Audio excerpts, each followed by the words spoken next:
Hello दोस्तों, आप सब कैसे हैं। आज हम आपके सामने वीडियो लेकर के जो आया हूँ, आज ये बताने वाला हूँ कि फ्रेंच रिवॉल्यूशन में जो वहाँ की सोसाइटी जो थी रिवॉल्यूशन के पहले का, वो क्या था और उसकी राजनीति पर क्या प्रभाव थी, वहाँ की पॉलिटिकल सिस्टम पे क्या प्रभाव थी और रिवॉल्यूशन होने के पीछे भी क्या कारण थे। तो आपको बता दूं कि वहाँ पर 3 स्टेट में बटे हुए थे, फर्स्ट स्टेट एंड सेकंड और थर्ड। तो 3 स्टेट में बटे हुए थे। फर्स्ट स्टेट में जो रहते थे वो सारे चर्च के लोग रहते थे, जो चर्च का जो महत्वपूर्ण काम करने वाले थे, जो चर्च में भूमिका जो अपने धर्म को आगे बढ़ाने वाले थे, ईसाई धर्म को, वो सारे लोग उसमें भूमिका निभाते थे और वही सब लोग रहते थे, जिसकी वहां की संख्या लगभग 1 लाख थे। 1 लाख ज्यादा से ज्यादा जनसंख्या फ्रांस में थी। उसके बाद दूसरे ऐसे थे कुलीन वर्ग या नोबिलिटी जिसको कहते हैं, उसकी संख्या लगभग 4 लाख थी, मतलब 4 लाख। और यदि बात किया जाए कि वहां पे थर्ड स्टेट वाले जो लोग थे, वो सारे जैसे आप देख सकते हैं, बिजनेसमैन लोग थे, मर्चेंट लोग थे, या कोर्ट में काम करने वाले थे, ऑफिशियल लोग थे, या एडवोकेट वगैरह थे, ये सारे थे, या फार्मर थे, कोई सोशल वगैरह काम करने वाले थे, ये सारे, या बहुत सारे गरीब लोग थे, मजदूर नौकर वगैरह, तो ये सब थे। तो वहां पे 3 स्टेट में बटे हुए थे, फर्स्ट स्टेट, सेकंड स्टेट और थर्ड स्टेट। इस वीडियो को पूरा देखिएगा, थोड़ा समझने का प्रयास कीजिएगा। इसका प्रभाव पूरी फ्रेंच रिवॉल्यूशन में बहुत ज्यादा है और हर जगह इसको पूछा जाता है। सभी की पॉपुलेशन की बात किया जाए तो बताए फर्स्ट स्टेट में कितने हैं, तो वहां 1 लाख, जिसकी जमीन पे पूरा जो हिस्सेदारी थी, पूरा फ्रांस की जमीन लैंड की हिस्सेदारी में उसका 10% योगदान था। 10%, जी हाँ, 10% था। और यदि बताया जाए सेकंड के, तो नोबिलिटी की जो लोग थे उनकी टोटल पॉपुलेशन वहां पे 4 लाख थी, और वहां पे लैंड में उसकी जो पावर थी या उनकी हिस्सेदारी 25% थी। और बाकी जो लैंड बचे हुए थे वो सारे थर्ड स्टेट के थे। और यदि बात की जाए कि संसद में इनकी क्या योगदान थी, असेंबली में, नेशनल असेंबली में क्या पावर थी, तो नेशनल असेंबली में फर्स्ट स्टेट के जो लोग रहते थे वो 300 रहते थे, सेकंड स्टेट के लोग रहते थे 300, और जबकि थर्ड स्टेट के लोग रहते थे 600। समझ रहे क्या बोल रहे हैं। फर्स्ट स्टेट के लोग रहते थे 300, सेकंड स्टेट के रहते थे 300 और थर्ड स्टेट के रहते थे 600। लेकिन बात तो यह सबसे बड़ी बातें हैं कि वहां पे कोई भी वैसा काम हो उसके लिए बहुमत लेने के लिए 2/3 की जरूरत पड़ता था। मतलब यहाँ पे जो फर्स्ट स्टेट है उससे 1 वोट का वैल्यू होता था, और सेकंड वाले जो हैं उसका 1 वोट का वैल्यू होता था, और थर्ड स्टेट के जो हैं उनका भी 1 वोट का ही वैल्यू होता था, जबकि पॉपुलेशन वहां पे अधिक थी और वहां की जो उसकी नेशनल असेंबली में योगदान था, नंबर, वो अधिक थे। अब अधिक होने के बावजूद भी उनका वोट का वैल्यू मात्र 1 ही होता था, जबकि फर्स्ट स्टेट और सेकंड स्टेट के जो लोग हैं वहां पे 300 है, और 300 होने के, एक में 300 होने के बावजूद 1 वोट का वैल्यू है। तो उसी प्रकार से यदि 300, यदि ऐसा देखा जाए थर्ड स्टेट वाले लोगों में, तो वहां पे 2 वोट बनना चाहिए, लेकिन 2 वोट उनको पावर ना देकर के उनको मात्र 1 वोट का वैल्यू दिया गया। और कोई भी चीज लाया जाता था तो वहां पर 2/3 में बहुमत हो जाता था। मतलब क्या है कि 2 स्टेट यदि समर्थन कर दे तो थर्ड स्टेट नहीं भी समर्थन करेंगे तो वो बिल बहुत आसानी से पास हो जाएगा। और सबसे बड़ी ताजुब की बात तो यह है कि वहां पर कभी भी नेशनल असेंबली में थर्ड स्टेट वाले लोगों को जल्द बुलाया ही नहीं जाता था। कोई भी काम तानाशाही रूपेण होता था, उनमें उनका कोई योगदान होता ही नहीं था। लेकिन यदि हम बात करें इसमें, तो इनका कोई ज्यादा वैल्यू नहीं होता था, और टैक्स क्या करते थे, लगातार बढ़ाते जाते थे थर्ड स्टेट वाले लोगों पे। फर्स्ट स्टेट के जो लोग होते थे या सेकंड स्टेट के लोग, उनको कोई भी टैक्स देना नहीं पड़ता था, और यदि किसी प्रकार के टैक्स देते भी थे तो बाद में मैनेज कर लिया जाता था, उनको एक भी पैसा देने की जरूरत नहीं पड़ती थी। सारे जो टैक्स देना पड़ता था और गवर्नमेंट चलती थी या वहां के राजा किंग चलते थे, वो सारे थर्ड स्टेट के बदौलत चलते थे।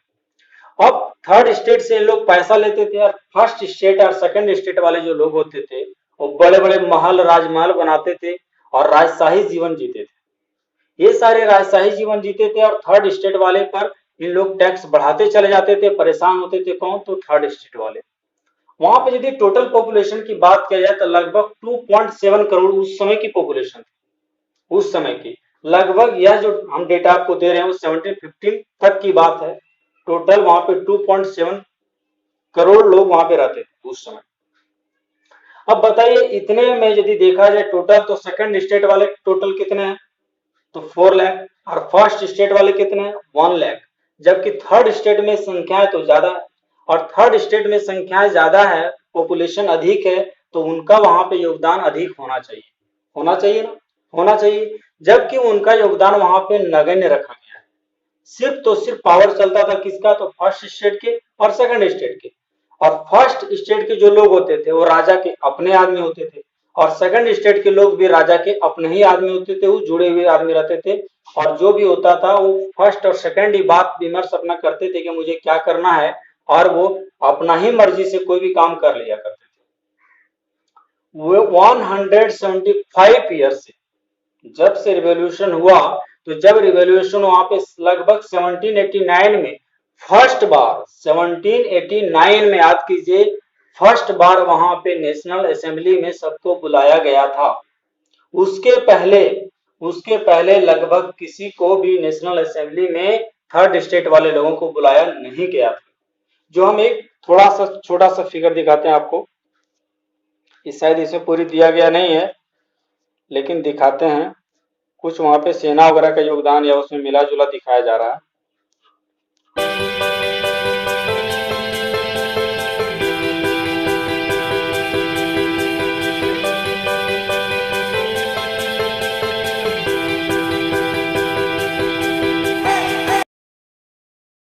दिखाते हैं कुछ वहां पे सेना वगैरह का योगदान या उसमें मिला जुला दिखाया जा रहा है।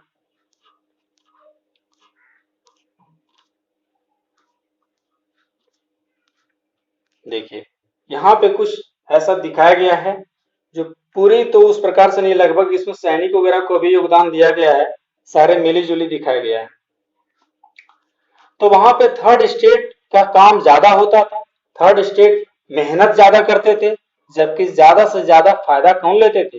तो फर्स्ट स्टेट वाले और सेकंड स्टेट वाले। फर्स्ट और सेकंड स्टेट वाले ही क्या किए कि जो लगभग 13 ऐसे, जी 13 ऐसे कंपनियां थे या 13 ऐसे लोग थे जो ब्रिटेन अमेरिका पर शासन कर रहे थे, और उनको ब्रिटेन से आजाद दिलवाए कौन? तो फ्रांस के लोग।